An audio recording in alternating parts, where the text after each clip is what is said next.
मेरे प्यारे दोस्तों, भाइयों और बहनों, आप सबका राधा कृष्ण भक्ति ज्ञान चैनल में स्वागत है। आज मैं आप सबको श्रीमद् भागवत गीता महाभारत का युद्ध की कथा सुनाने जा रही हूँ, जो कि बड़ी अच्छी और बड़ी ज्ञानवर्धक है, जिसको सुनने से सारे पाप ताप नष्ट हो जाते हैं। तो चलिए दोस्तों, आप सबको महाभारत का युद्ध और श्रीमद् भागवत गीता की कथा सुनाती हूँ। भगवान श्री कृष्ण कहते हैं कि हे अर्जुन, सत्वगुण सुख में लगाता है और रजोगुण कर्म में तथा तमोगुण तो ज्ञान को ढककर प्रमाद में ही लगाता है। हे अर्जुन, रजोगुण और तमोगुण को दबाकर सत्वगुण और तमोगुण को दबाकर रजोगुण वैसे ही सत्वगुण और रजोगुण को दबाकर तमोगुण होता है, अर्थात बढ़ता है। जिस प्रकार इस देह में तथा अंतःकरण और इंद्रियों में चेतना और विवेक शक्ति उत्पन्न होती है, उसी समय ऐसा जानना चाहिए कि सत्वगुण बढ़ा है। हे अर्जुन, रजोगुण के बढ़ने पर लोभ प्रवृत्ति स्वार्थ बुद्धि से कर्मों का सकाम भाव से आरंभ, अशांति और विषय भोगों की लालसा, ये सब उत्पन्न होते हैं। हे अर्जुन,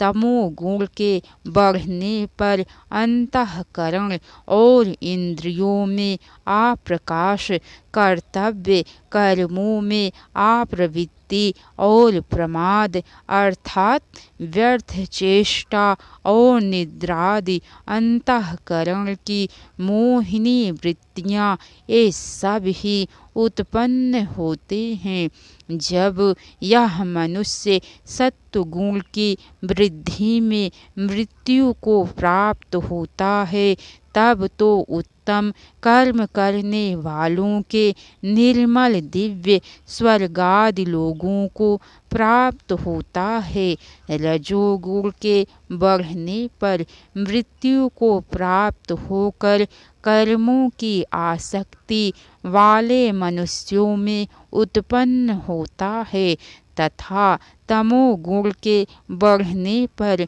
मरा हुआ मनुष्य कीट पशु आदि मूढ़ योनियों में उत्पन्न होता है। श्रेष्ठ कर्म का तो सात्विक अर्थात सुख ज्ञान और वैराग्यादि निर्मल फल कहा गया है। राजस कर्म का फल दुख एवं तामस कर्म का फल अज्ञान कहा गया है। सत्वगुण से ज्ञान उत्पन्न होता है और रजोगुण से निःसंदेह लोभ तथा तमोगुण से प्रमाद और मोह उत्पन्न होते हैं और अज्ञान भी होता है। सत्वगुण में स्थित पुरुष स्वर्गादि उच्च लोकों को जाते हैं। रजोगुण में स्थित राजस पुरुष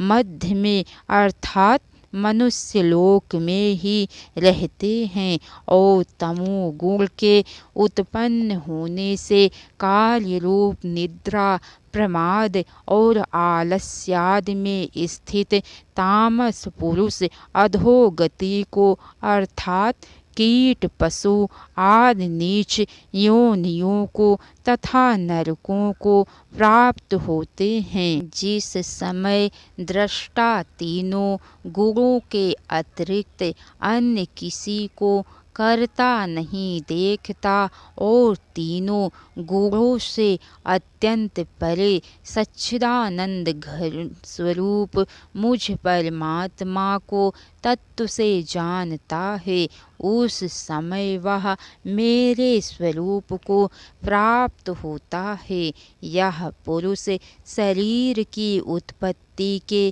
कारण रूप इन तीनों गुणों को उल्लंघन करके जन्म मृत्यु वृद्धावस्था और सब प्रकार के दुखों से मुक्त हुआ परमानंद को प्राप्त होता है। अर्जुन बोले, हे अच्युत, इन तीनों गुणों से अतीत पुरुष किन किन लक्षणों से युक्त होता है और किस प्रकार के आचरणों वाला होता है, तथा हे प्रभु मनुष्य किस उपाय से इन तीनों गुणों से अतीत होता है। श्री भगवान बोले, हे अर्जुन, जो पुरुष सत्व गुण के कार्य रूप प्रकाश को और रजोगुण के कार्य रूप प्रवृत्ति को तथा तमोगुण के कार्य रूप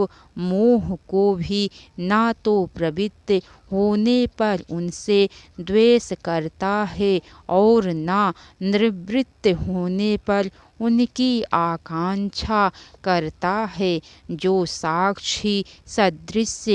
स्थित हुआ गुणों के द्वारा विचलित नहीं किया जा सकता और गुण ही गुणों में वर्तते हैं, ऐसा समझता हुआ जो सच्चिदानंद घन परमात्मा में एक ही भाव से स्थित रहता है एवं उस स्थिति से कभी विचलित नहीं होता, जो निरंतर आत्म भाव में स्थित दुख सुख को समान समझने वाला, मिट्टी पत्थर और स्वर्ण में समान भाव वाला, ज्ञानी प्रिय तथा अप्रिय को एक सा मानने वाला और अपनी निंदा स्तुति में भी सम भाव रखने वाला है, जो मान और अपमान में सम है, मित्र और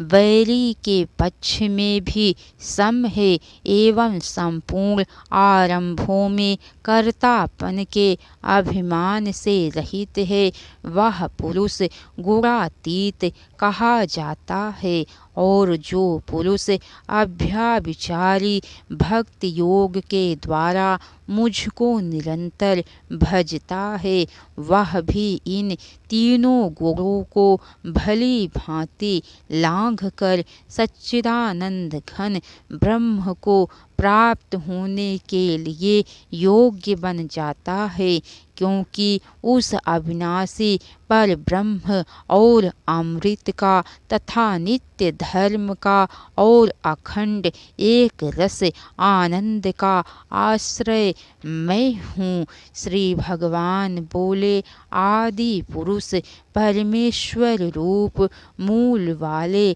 और ब्रह्म रूप मुख्य शाखा वाले, जिस संसार रूप पीपल के वृक्ष को अविनाशी कहते हैं तथा वेद जिसे पत्ते कहते हैं, उस संसार रूप वृक्ष को जो पुरुष मूल सहित तत्व से जानता है, वह वेद के तात्पर्य को जानने वाला होता है। उस संसार वृक्ष की तीनों गुणों रूप जल के द्वारा बढ़ी हुई एवं विषय भोग रूप कपोलों वाली देव मनुष्य और त्रियक आदि योनि रूप शाखाएं नीचे और ऊपर सर्वत्र फैली हुई हैं तथा मनुष्य लोक में कर्मों के अनुसार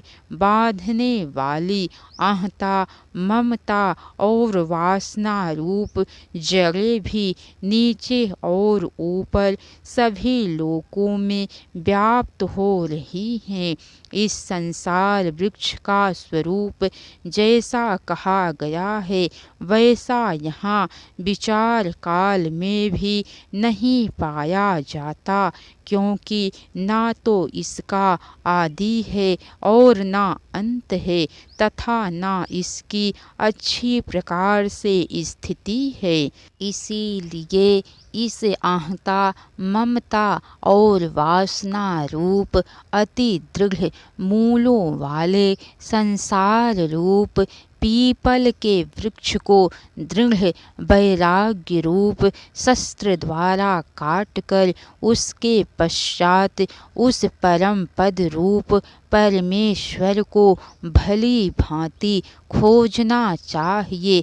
जिसमें गए हुए पुरुष फिर लौटकर संसार में नहीं आते और जिस परमेश्वर से इस पुरातन संसार वृक्ष की प्रवृत्ति विस्तार को प्राप्त हुई है, उसी आदि पुरुष नारायण के मैं शरण में हूँ। जिस इस प्रकार दृढ़ निश्चय करके उस परमेश्वर का मनन और निसंध्यान करना चाहिए, जिसका मान और मोह नष्ट हो गया है, जिन्होंने आसक्ति रूप दोष को जीत लिया है, जिनकी परमात्मा के स्वरूप में नित्य स्थिति है और जिनकी कामनाएं पूर्ण रूप से नष्ट हो गई है, वे सुख दुख नामक